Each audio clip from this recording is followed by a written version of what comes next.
আসসালামু আলাইকুম। আমি মোহাম্মদ মনিরুল হক, সহকারী শিক্ষক, চারগাছ আফিয়া খাতুন আদর্শ বালিকা উচ্চ বিদ্যালয়, কসবা, ব্রাহ্মণবাড়িয়া। প্রিয় শিক্ষার্থীবৃন্দ, দেশ এবং দেশের বিভিন্ন প্রান্ত থেকে যারা এই আমার ভিডিওটি দেখছো, সবাইকে আন্তরিক ধন্যবাদ। তোমরা অবশ্যই জানো, বিশ্বব্যাপী মহামারী করোনা ভাইরাস আমাদেরকে আকৃষ্ট করছে। তো সেই সুবাদে আমরা তোমাদের সুবিধার্থে কিছু ক্লাস উপস্থাপনা করেছি। বিশেষ করে আজকের যে ক্লাসটি, সেই ক্লাসটি হচ্ছে রসায়ন বিজ্ঞান নবম এবং দশম পঞ্চম অধ্যায় রাসায়নিক বন্ধন নিয়ে একটু আলাপ করতে চাই। আমরা আগেই কিছু টপিকস বাছাই করে রেখেছি। অধ্যায়ের পার্ট 1 আমরা বাছাই করেছি, তারপর পার্ট 2, পার্ট 3 ধারাবাহিকভাবে আমাদের আলোচনা থাকবে। আশা করি তোমরা যদি ভিডিওটি দেখো ভালো লাগবে। তো কথা না বাড়িয়ে আমরা শুরু করছি আমাদের এই ক্লাসটি।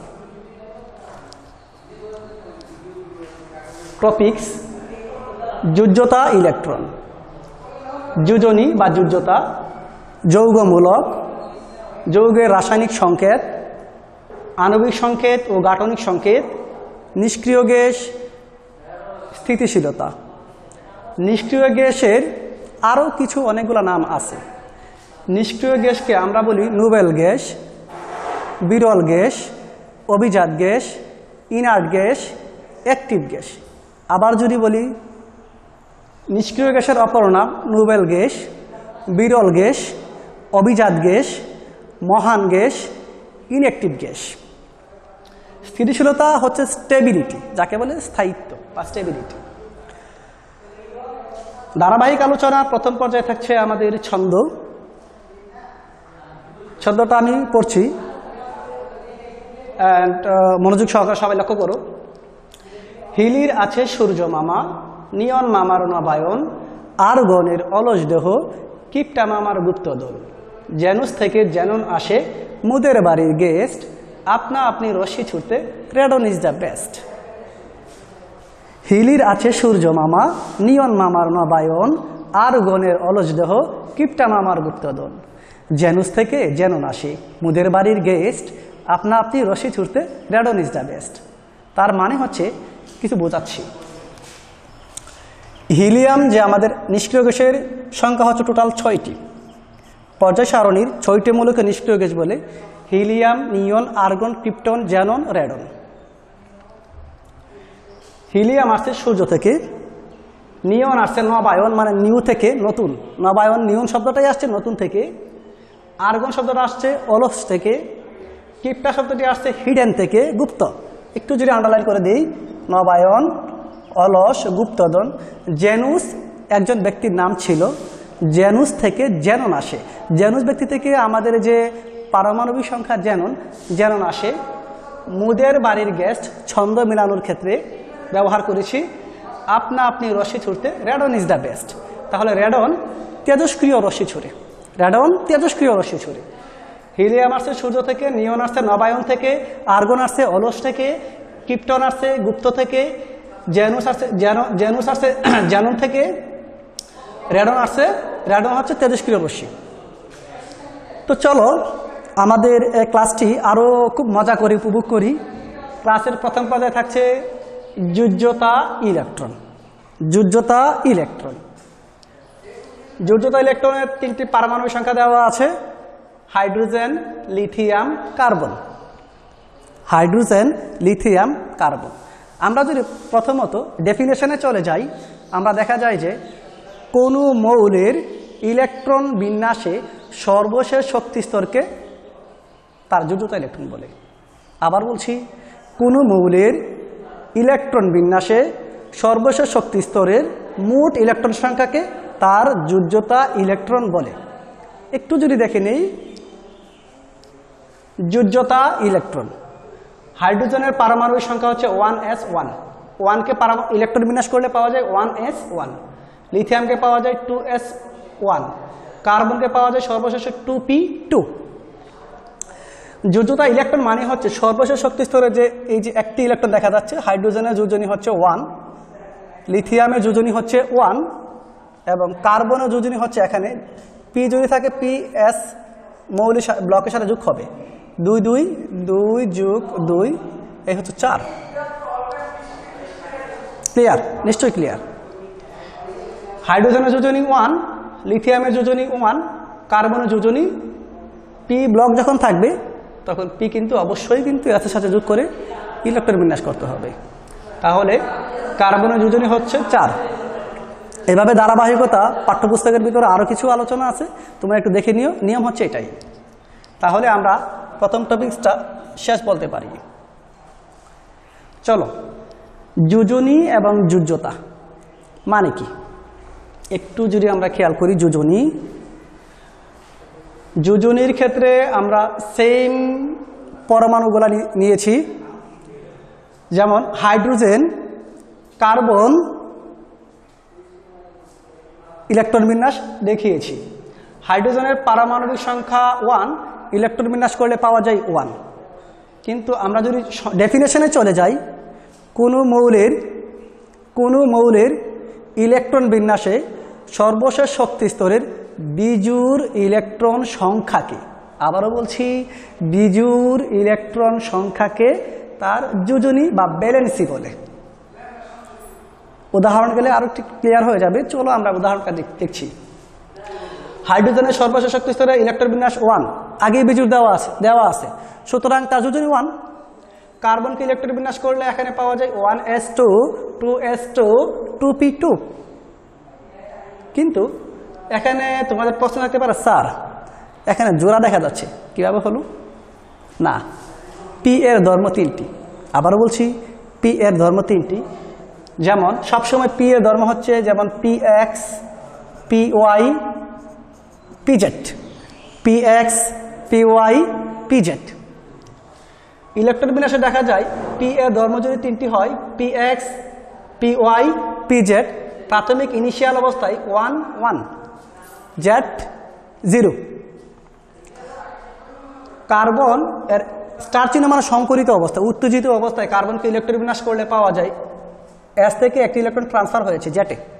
তাহলে 1 1 1 1, মোট হচ্ছে 1 2 3, বেজুর কিন্তু 1 2 3 4, সমষ্টিগতভাবে জোড় কিন্তু বেজুর ইলেকট্রনকে আমরা যোজনী বলবো। তাহলে নিশ্চয়ই তোমরা বুঝতে পারছো কোনো মৌলের ইলেকট্রন বিন্যাসে সর্বশেষ শক্তি স্তরের বিজোড় ইলেকট্রনকে তার যোজনী বলে। তাহলে এই যে যোজনী পি। কিন্তু আমাদের এই যে SPDF কি পর্যায় সারণীটা খেয়াল করলে তোমরা দেখবা সকল পরমাণুর ইলেকট্রন বিন্যাস 4টি ভাগে বিভক্ত। S কে বলা হয় শার্প, P কে বলে প্রিন্সিপাল, D কে বলে ডিফিউজড, F কে বলে ফান্ডামেন্টাল। শার্প হচ্ছে তীক্ষ্ণ মৌল, প্রিন্সিপাল মৌলিক মৌল, ডিফিউজড পরিব্যাপ্ত মৌল, ফান্ডামেন্টাল মৌলিক মৌল। তো সেই ক্ষেত্রে শার্প মৌলিক মৌল। সেই ক্ষেত্রে ভুল হতে পারে, যেখানে আমরা যদি আগের স্টেজে চলে যাই যোজ্যতা ইলেকট্রনে, ভুল হতে পারে, আমি কিন্তু মৌল বলেছি, ভুল হতে পারে যেখানে মৌল সমান মৌল, ভুল। কিন্তু মৌল সমান মৌল হইতে পারে না, মৌল অসমান মৌল। এর মানে এই মৌল শব্দটাই হচ্ছে আমাদের রসায়ন বিজ্ঞানের 6ষ্ঠ অধ্যায় নামে মৌল নামে একটা অধ্যায় আছে, মৌলের ধারণা এবং রাসায়নিক গণনা। সুতরাং আমরা যখন বাংলা কথাটা লিখব বা ওয়ার্ডটা লিখব, অবশ্যই যাতে কোনো মৌলের যাতে অবশ্যই এই শব্দটা হয়।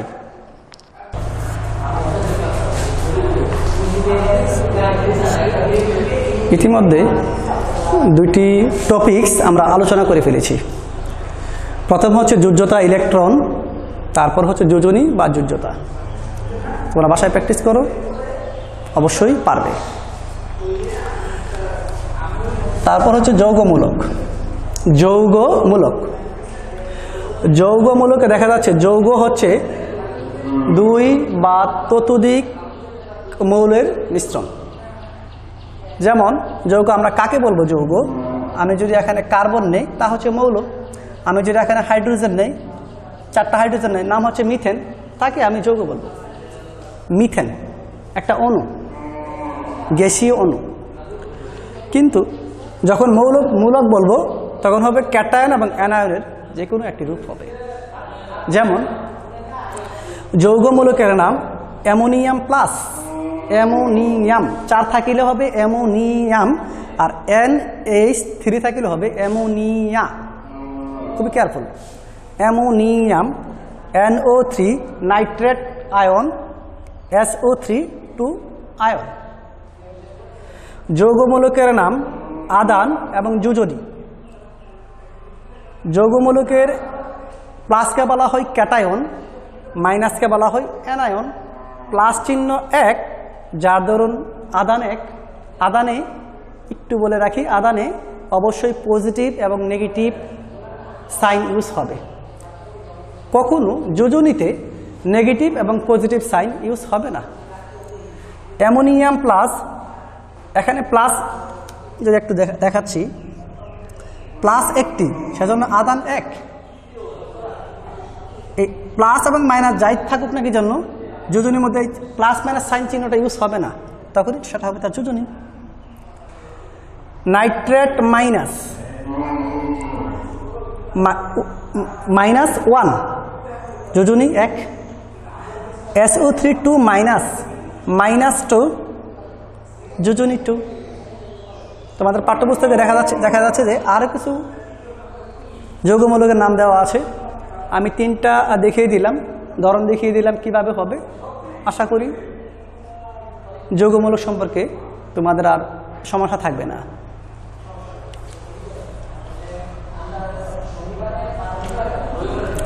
চলে যাচ্ছি যৌগের রাসায়নিক সংকেত। আবারও বলছি, চলে যাচ্ছি যৌগের রাসায়নিক সংকেত লেখার নিয়ম। একটু যদি মুছে দেই,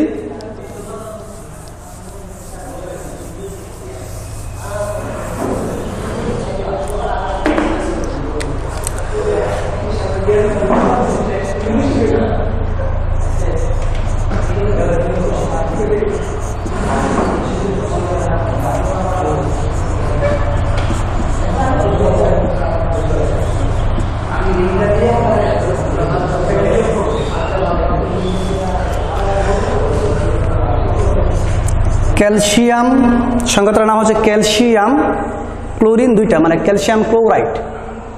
ধাতু আর অধাতুর, ধাতু পরমাণু একটি, অধাতুর 2টি পরমাণু, মানে ক্লোরিন একটি অণু দেওয়া আছে এখানে। ক্যালসিয়াম ক্লোরিন 2 কীভাবে আসলো যদি প্রশ্ন থাকে? আমরা জানি ক্যালসিয়াম পরমাণু সর্বশেষ শক্তি স্তরের যোজনী হচ্ছে 2। ক্লোরিন এর সর্বশেষ শক্তি স্তরের যোজনী হচ্ছে 1। তো সুতরাং ক্যালসিয়াম এবং ক্লোরাইড, ক্লোরিনের যোজনী ক্রস হবে। ক্লোরিনের যোজনী হবে ক্যালসিয়ামে, আর ক্যালসিয়ামের যোজনী হবে এখানে।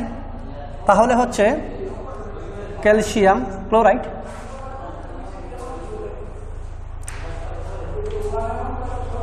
যদি আমরা আরেকটা দেখাই,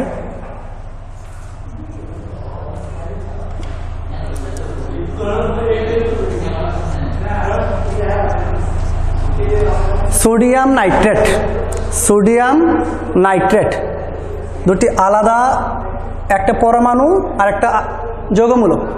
আমরা যে কিছুক্ষণ আগে যেটা বুঝিয়ে এসেছি যৌগমূলক, সেখানে যৌগমূলকটা বোঝাচ্ছি। সোডিয়াম প্লাস এবং নাইট্রেট মাইনাস। সোডিয়াম প্লাসে আয়ন সংখ্যা 1, তার যোজনী 1 নিশ্চয় জানো, এবং নাইট্রেটে আয়ন সংখ্যা 1, তার যোজনী 1। তাহলে সোডিয়াম নাইট্রেট এখানে একটা, আর এটা যেহেতু যৌগমূলক এখানে অবশ্যই বাহিরে একটা, তাহলে হচ্ছে সোডিয়াম নাইট্রেট। নিশ্চয় বুঝতে পারছো।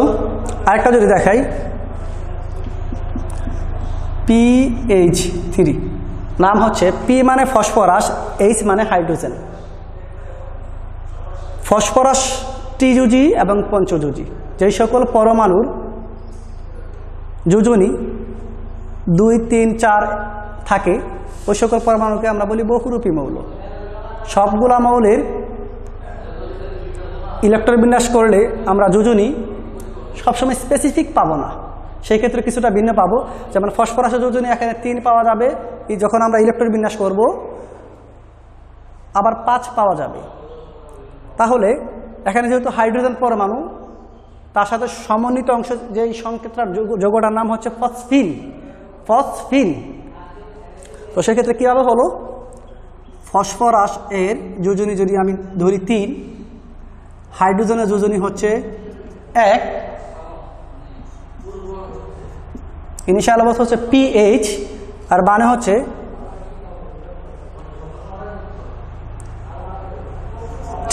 R1। নিশ্চয় বুঝতে পারছো ফসফিন কিভাবে হলো, ফসফিন। তাহলে আমরা আলোচনা করলাম সংকেত লেখার নিয়মাবলী কিভাবে হলো, তা আলোচনা করে দিয়েছি।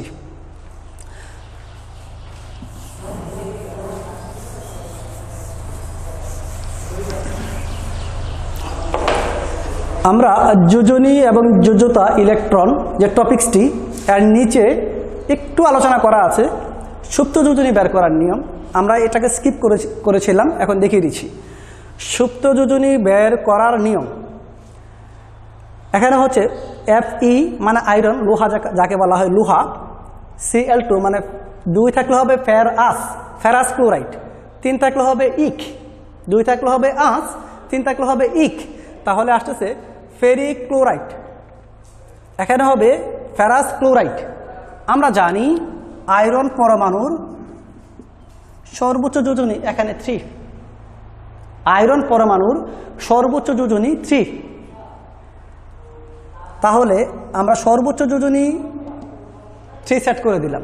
ক্লোরিন আছে 2টা, দিলাম -2, তাহলে যে বের হয়ে গেল 1, এটা হচ্ছে সুপ্ত যোজনী, এটা বের হয়ে গেল সুপ্ত যোজনী। পরের সংখ্যা দেওয়া আছে ফেরিক ক্লোরাইড। তাহলে আমরা জানি আয়রন এর যোজনী বা ফেরিকের যোজনী এখানে 3, ক্লোরিন আছে 3টা, এজন্য -3, তাহলে বিয়োগ করে আসে 0, তাহলে সুপ্ত যোজনী ফেরিক ক্লোরাইডের ক্ষেত্রে আসবে 0। তাহলে আমরা এই কিছুক্ষণের ভিতরে যা দেখেছি প্রিয় শিক্ষার্থী বন্ধুরা, নিশ্চয়ই আমরা বুঝে গেছি যোজ্যতা ইলেকট্রন, যোজনী, ভ্যালেন্সি, যৌগমূলক, যৌগের রাসায়নিক সংকেত।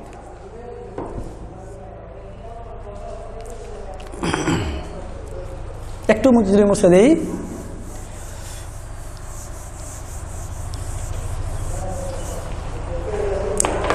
তারপর আসছে আণবিক সংকেত এবং গাঠনিক সংকেত লেখার নিয়ম। আণবিক সংকেত মানে হচ্ছে অণুর সংকেত। অণু কিভাবে গঠিত হয়?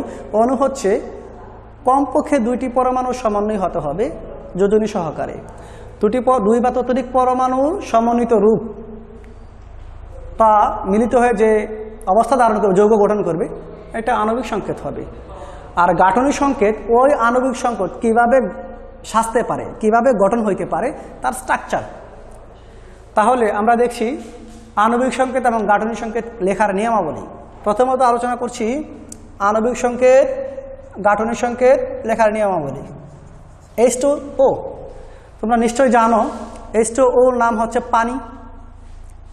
H2Oর নাম হচ্ছে পানি, যাকে আমরা ওয়াটার নামে চিনি। পানির মধ্যে হাইড্রোজেন পরমাণু আছে 2টি, আর অক্সিজেন পরমাণু আছে 1টি। তাহলে এটাকে বলা হয় হাইড্রোজেন, আর এটা হচ্ছে অক্সিজেন। আমরা জানি হাইড্রোজেন বিজ্ঞানী ক্যাভেন্ডিশ 1776 সালে ধারণা দেন। অক্সিজেন বিজ্ঞানী প্রিস্টলি ধারণা দেন। মতান্তরে শিলের কথা বলা আছে। 2টা বিজ্ঞানী আমরা পাই। 1776 সালে বিজ্ঞানী ক্যাভেন্ডিশ হাইড্রোজেন সম্পর্কে ধারণা দেন। অক্সিজেন বিজ্ঞানী প্রিস্টলি মতান্তরে শিলে, যে অক্সিজেন পৃথিবীতে আছে তার উপস্থিতি বিজ্ঞানী শিলে ধারণা দেন। তাহলে আমরা আলোচনা করছি আণবিক সংকেত নিয়ে। আণবিক সংকেত হচ্ছে অণু সংকেত, ওকে। তারপর আমরা দেখছি গাঠনিক সংকেত, স্ট্রাকচার কিভাবে হবে। তাহলে পানির ক্ষেত্রে যে স্ট্রাকচারটা হবে ঠিক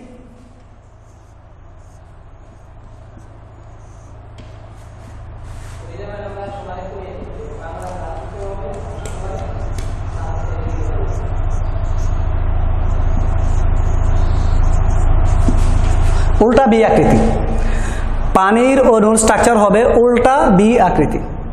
কিভাবে হলো এটা, কিভাবে হলো যদি একটু প্রশ্ন করো তাহলে আমি একটু যদি দেখিয়ে দেই। হাইড্রোজেন পরমাণুর সর্বশেষ শক্তি স্তরের ইলেকট্রন সংখ্যা হচ্ছে 1, আমরা জেনে এসেছি যোজনী থেকে। অক্সিজেন পরমাণুর পারমাণবিক সংখ্যা 8।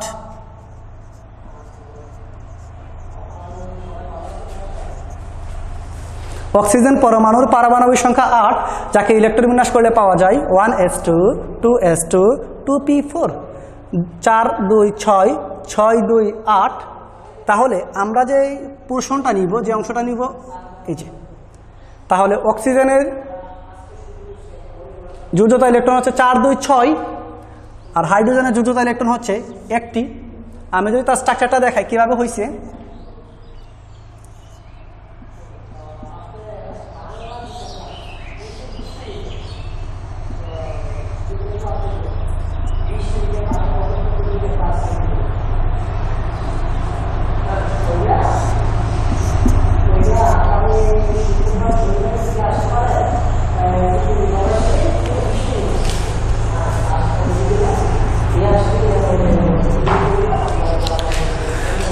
পানির অণুর সংকেতে দেখা যাচ্ছে যে পানি সর্বশেষ শক্তি স্তরে 6টি ইলেকট্রন। আমরা প্রথমত দেখিয়েছি পানির মধ্যে 2টা 4টি আর এখানে ছিল 1টি, টোটাল হচ্ছে 6টি। হাইড্রোজেন 1, হাইড্রোজেনের মধ্যে হবে 1টি। যেহেতু হাইড্রোজেনের মধ্যে পানির সংকেতের মধ্যে H2, তাহলে হাইড্রোজেন হবে 2টি দুই পাশে। তাহলে এই যে ডট এবং ক্রস ইলেকট্রন বিন্যাসের মধ্যে এই ফোঁটাগুলো কীভাবে আসলো তা দেখেছে বিজ্ঞানী লুইস। একটু যদি বলি,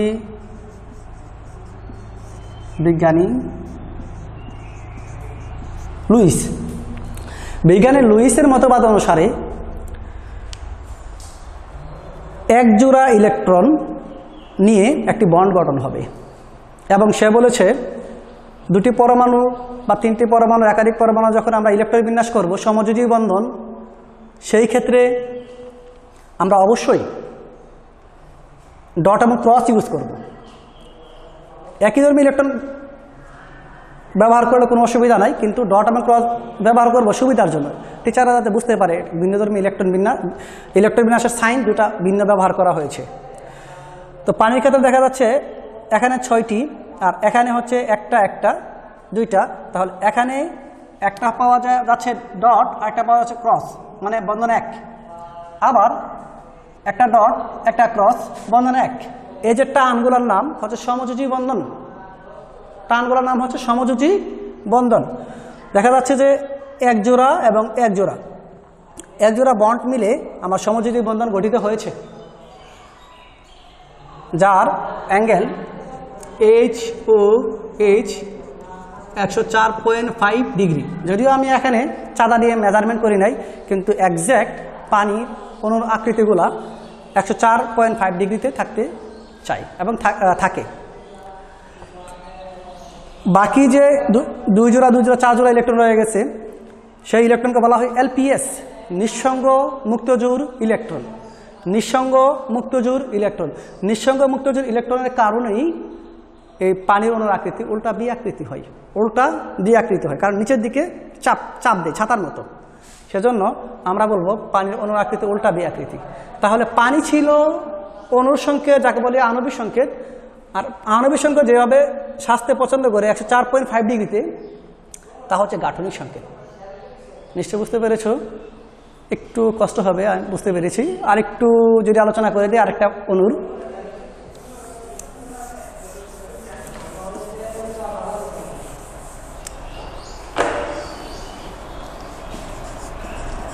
বেরিলিয়াম ক্লোরাইড।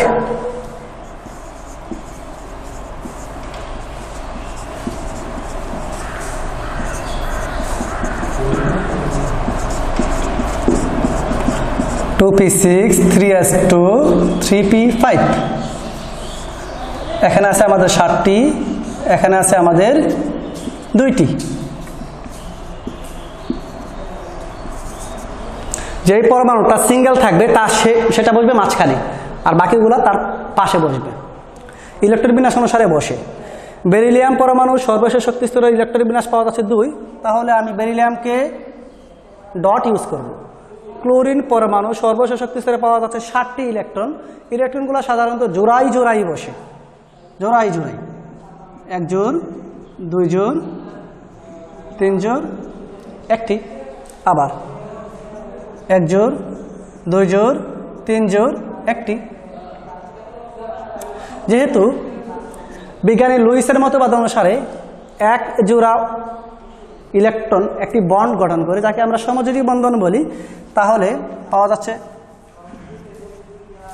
সমযোজী বন্ধন 1 জোড়া ইলেকট্রন। এখানে 1 জোড়া পাওয়া যাচ্ছে, তাহলে হয়ে যাবে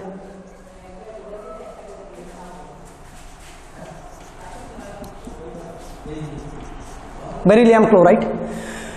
বেরিলিয়াম ক্লোরাইড হচ্ছে তার অণুর সংকেত, এবং বেরিলিয়াম ক্লোরাইডের যে সমযোজী বন্ধনে যুক্ত তা হচ্ছে তার আণবিক সংকেত, যার বন্ধন কোণ চাঁদা দেওয়া যদি আমরা মাপি, সেই বন্ধন কোণ হবে 180 ডিগ্রি। তাহলে বেরিলিয়াম ক্লোরাইড 180 ডিগ্রি কোণে থাকে। আমি তোমাদেরকে দেখিয়েছি বেরিলিয়াম ক্লোরাইড এবং পানি। তোমাদের জন্য কিছু কাজ থাকবে, একটু যদি প্র্যাকটিস করো। Boron trichloride, CH4, methane. Boron trichloride, methane, একটু কাজ করবা, আশা করি পারবা। যদি না পারো তাহলে কমেন্ট বক্সে লিখো এবং আমাকে জানাও, আমি তোমাদের জন্য সর্বোচ্চ চেষ্টা করব।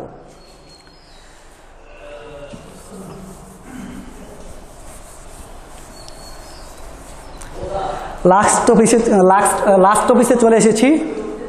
আণবিক সংখ্যা যৌগ গাঠনিক সংখ্যা শেষ। লাস্ট টপিক্সটি হচ্ছে নিষ্ক্রিয় গ্যাস।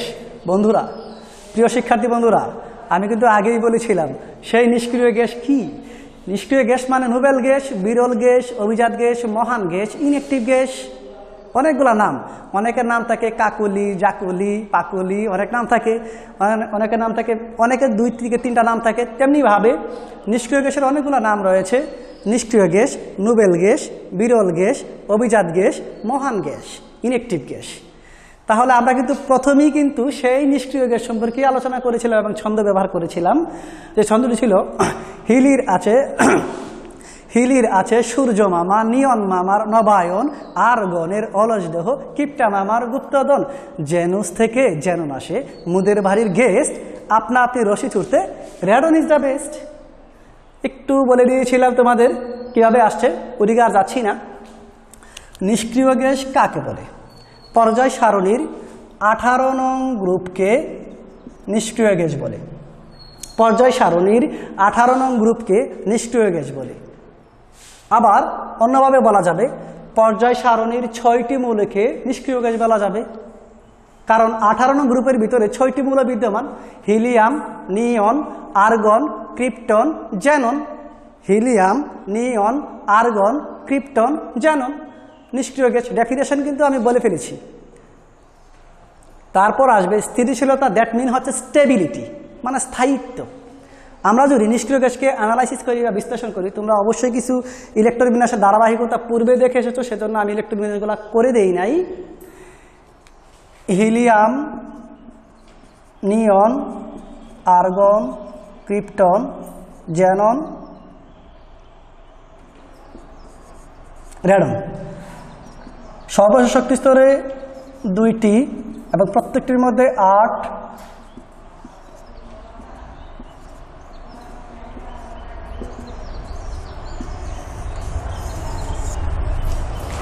যদি খেয়াল করি, আমি কিন্তু সর্বশেষ স্তরের সংখ্যাটা লিখে দিয়েছি। হিলিয়াম পরমাণু সর্বশেষ শক্তি স্তরে ইলেকট্রন সংখ্যা 2, নিয়ন পরমাণু সর্বশেষ শক্তি স্তরে 8, আর্গন, ক্রিপ্টন, জ্যানন, রেডন সবগুলো হচ্ছে অষ্টকপূর্ণ, মানে 8। অষ্টকপূর্ণ হলে এই সকল পরমাণু, এই যে 8 যে দেওয়া আছে, 8কে বলা হয় ল অফ অক্টেট। 8কে বলা হয় ল অফ অক্টেট। এবং হিলিয়াম পরমাণুর ইলেকট্রন বিন্যাস, এটা ব্যতিক্রমধর্মী ইলেকট্রন বিন্যাস, নিষ্ক্রিয় গ্যাসের মধ্যে বসেছে। হিলিয়াম পরমাণুকে বলা হয় ল অফ ডুপ্লেট। তাহলে স্থিতিশীলতা কিভাবে হলো? পয়েন্ট নাম্বার 1, নিষ্ক্রিয় গ্যাসের সবগুলা পরমাণু অষ্টকপূর্ণ এবং দ্বিতীয়পূর্ণ। নিষ্ক্রিয় গ্যাসের নাম্বার 2, নিষ্ক্রিয় গ্যাসের পরমাণুর ইলেকট্রন বিন্যাসে দেখা যায় যে এই সকল পরমাণুর অষ্টকপূর্ণ এবং দ্বিতীয়পূর্ণ হওয়ার কারণে কোনো মৌলের সাথে তারা ইলেকট্রন বিন্যাস করে না, কোনো পরমাণুর সাথে সরাসরি ইলেকট্রন বিন্যাসে অংশগ্রহণ করে না, কাউকে ইলেকট্রন দেয় না এবং কারো কাছ থেকে ইলেকট্রন নেয় না। অর্থাৎ সে পরিপূর্ণ, তার চাহিদা পরিপূর্ণ। যদি তোমাদের মধ্যে কোনো শিক্ষার্থী এসএসসিতে জিপিএ গোল্ডেন পাও, তাহলে কি চাহিদা কি আর পূর্ণ থাকে? তাহলে কষ্টটা আমরা বলবো অবশ্যই সফল হয়েছে। তেমনিভাবে 118টি মৌলের পর্যায় সারণীর মধ্যে 118টি মৌলের 6টি মৌল স্থিতিশীল হওয়ার কারণে তারা অষ্টকপূর্ণ এবং দ্বিতীয়পূর্ণ। তারা কারো কাছ থেকে কোনো মৌল থেকে ইলেকট্রন নেয় না, কোনো মৌল থেকে ইলেকট্রন দেয় না, রাসায়নিকভাবে কোনো বিক্রিয়ায় অংশগ্রহণ করে না। অর্থাৎ সেই সকল মৌলকে বলা হয় নিষ্ক্রিয় গ্যাস। আমাদের আলোচনা নিষ্ক্রিয় গ্যাস এবং স্থিতিশীলতা আবার। তো প্রিয় শিক্ষার্থী বন্ধুরা, আমি জানি তোমাদের অনেক কষ্ট এবং কষ্ট সহিংস নিয়ে তোমরা ভিডিওটি দেখেছো, তবে বেসিক কনসেপ্টটা আমি আলোচনা করেছি। তোমাদের যদি কারো কোনো বুঝতে অসুবিধা হয় কমেন্ট বক্সে আমাকে লিখো এবং আমি সর্বোচ্চ চেষ্টা করব তোমাদের অবস্থাটা বোঝার জন্য এবং পরবর্তী ক্লাসে তা এডিটিং করার জন্য। সবাই এই করোনা ভাইরাসের ক্রান্তি লগ্নে সবাই সুস্থ থাকো, ভালো থাকো। Stay home, stay safe. Allah হাফেজ।